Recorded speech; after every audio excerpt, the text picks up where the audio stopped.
اعوذ باللہ من الشیطان اللعین الرجیم بسم اللہ الرحمن الرحیم الحمد لأہلہ والصلاة علی اہلہا اما بعد۔ ماہ شعبان المعظم کے فضائل اور برکات کو آپ کی خدمت میں اعمال کے بیان کے ساتھ ساتھ بیان کیا جا رہا، اور جیسے کہ بعض دروس میں ہم نے ماہ شعبان کی مخصوص صلوات پر بھی کچھ جملے تلاوت کیے تھے، ان میں سے ایک جملہ آپ کی خدمت میں اور تلاوت کر رہے۔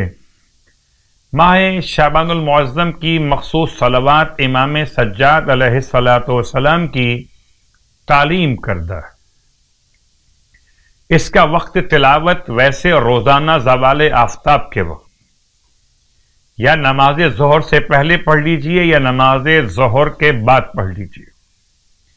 ارشاد فرماتے مولا کہ اللہم صلی علی محمد وآل محمد، اے خدا تو محمد اور آل محمد پر درود اور رحمت نازل فرما۔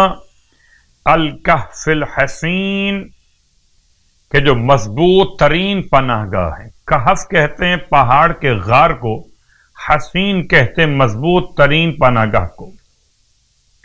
وغیاث المضطر المستقین، اور ہیں ایسے فریاد رس جو ہر کسی مجبور اور بے کس کی فریاد کو پہنچتے ہیں۔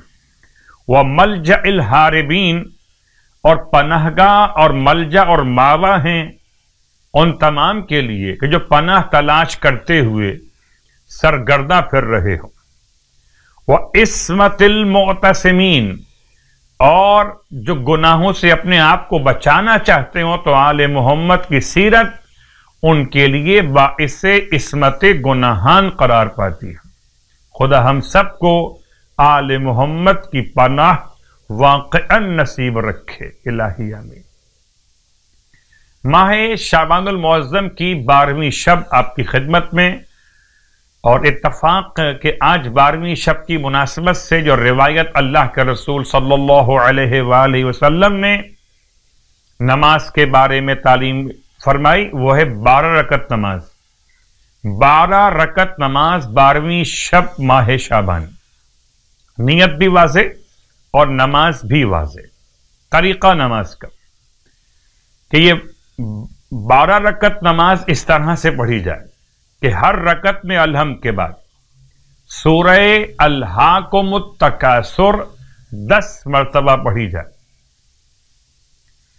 6 نمازیں رکعات بنیں گی 12، اور ہر رکعت میں الحمد کے بعد سورہ تکاثر کی سورہ کی تلاوت یہ کی جائے گی 10 مرتبہ۔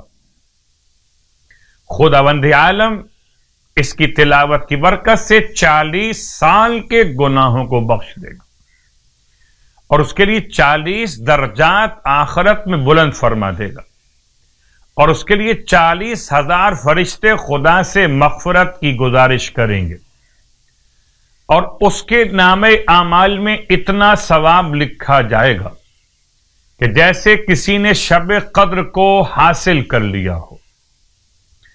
ماہ شعبان کے روزوں کا ثواب سرکار ختم یہ مرتبہ صلی اللہ علیہ وآلہ وسلم ارشاد فرماتے ہیں کہ جو شخص شعبان کے 12 روزے رکھے تو سور پھونکنے کے دن تک ہر روز 70,000 فرشتے قبر میں اس کی زیارت کریں گے، اس کے دفن ہونے سے لے کر دوبارہ اٹھائے جانے تک سور پھونکنے کے اعتبار سے ہر روز 70,000 فرشتے قبر میں اس کی زیارت کریں گے۔ خدا ہم سب کو ماہ مبارک شعبان کے صیام اور قیام کی توفیقات عنایت فرمائے۔